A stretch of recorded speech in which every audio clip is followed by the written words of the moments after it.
আসসালামু আলাইকুম। এই বিশ্লেষণটা একান্তই আমার ব্যক্তিগত মতামত। যদিও এ নিয়ে এখনো গণমাধ্যমে কোনো বক্তব্য আসেনি, তবে আমার ধারণা আসতে সময় লাগবে না।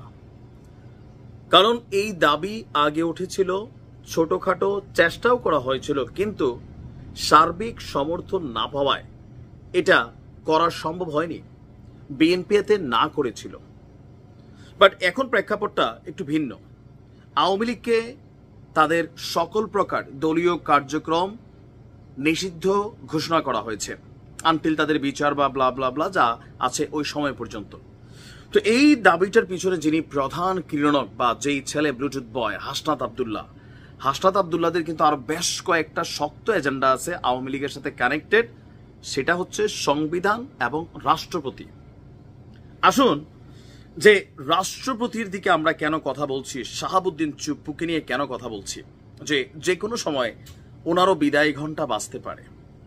মেইন কারণ হচ্ছে আমাদের যিনি রাষ্ট্রপতি আছেন, এটা একটা সাংবিধানিক পদ হলেও আমাদের বাংলাদেশের সিস্টেমে যেই রাজনৈতিক দলটি ক্ষমতায় থাকে সেই রাজনৈতিক দলেরই কোনো না কোনো কেউ আপনার এই পদটা অলংকৃত করেন। তবে ভিন্নতাও আমাদের বাংলাদেশের স্বাধীনতা পরবর্তী সময় আমরা দেখেছি, এটা রেয়ার ছিল।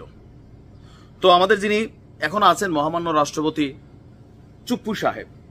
চুপ্পু সাহেবকে পদ থেকে সরানোর জন্য, চুপ্পু সাহেবকে ইস্তফা দেওয়ার জন্য বেশ কয়েকবার বড় ধরনের জমায়েত করার চেষ্টা করেছিল বিভিন্ন ব্যানার সংগঠন, কিন্তু এটা সফলতার মুখ দেখেনি। হাসনাতদের সর্বশেষ যে বক্তব্য, বিভিন্ন যেই আপনার মানে সার্বিক অবস্থান, আপনি যদি একটু খেয়াল করেন তাহলে এবারের টার্গেট হবেন রাষ্ট্রপতি। কারণ আমাদের যিনি শাহাবুদ্দিন চুপ্পু আছেন রাষ্ট্রপতি, তিনি আওয়ামী লীগ কর্তৃক নিয়োগকৃত, ইভেন তিনি ব্যক্তি জীবনেও আওয়ামী লীগের রাজনীতি করেছেন একদম অনেক আগ থেকে, এবং যিনি কি বলা হয়ে থাকে যে একজন সিপাহ সালার হিসাবেই তার ভূমিকা নিভিয়েছেন। এখন রাষ্ট্রপতি যেহেতু আওয়ামী লীগ নিষিদ্ধ হয়ে গেছে, সো সেই দল কর্তৃক চুজ করা যিনি রাষ্ট্রপতি আছেন তিনি থাকবেন কিনা, এরকম আওয়াজ অনেক বিশ্লেষকরা বলছেন যে আসলে এখন এই বাংলাদেশে কখন কোনটা ঘটে, রাত্রে একটা দেখা ঘুমাইয়া আপনি ঘুমাইছেন, সকালে উঠা আরেকটা দেখার কিন্তু সুযোগ আছে।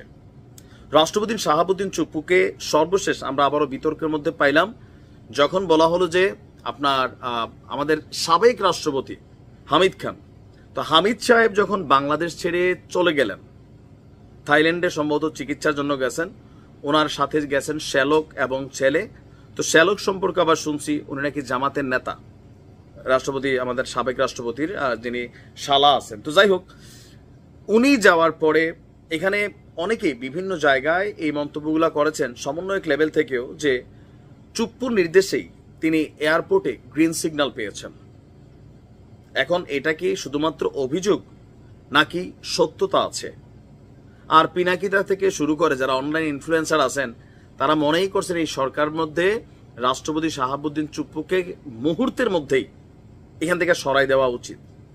আর এটা নিয়ে বিভিন্ন সময় দাবি দেওয়া প্রেক্ষাপট উঠছে, যেহেতু আওয়ামী লীগ নিষিদ্ধের বেলায় বিএনপি তাদের অবস্থান আগে না পরের দিন করছে আর কি, বাট বলছে যে তারা চাইছে আওয়ামী লীগকে নিষিদ্ধ করা হোক, খুশি, সার্বজনীন সিদ্ধান্ত। তো এইটার ইউনূস সরকারের জন্য আপনার প্রশ্নবোধক কোনো চিহ্ন থাকলো না কোন জায়গায়, যে আন্তর্জাতিক বিশ্বকে এটা তারা দেখাইতে সক্ষম হবে যে এদেশের সকল রাজনৈতিক দল আওয়ামী লীগ ছাড়া, বাম কিছু সংগঠন ছাড়া সবাই আওয়ামী লীগের নিষিদ্ধ চাইছে। এখন রাষ্ট্রপতি ইস্যুতেও যদি এরকম সিদ্ধান্ত বা ঘোষণা এনসিপি করে বা আলোচনায় আসে, অনেকে বলছে টার্গেটটা হয়তো ওইদিকে। তো সেইখানেও রাষ্ট্রপতির পদত্যাগ হতে পারে, অপসারণ হতে পারে, যেমনি হোক। আর দিন শেষে সেটাতে বিএনপিও সমর্থন জানাবে। তো অনেকে বলছেন এবার রাষ্ট্রপতির টিকিট কাটার পালা, হয়তো সময় বলে দিবে।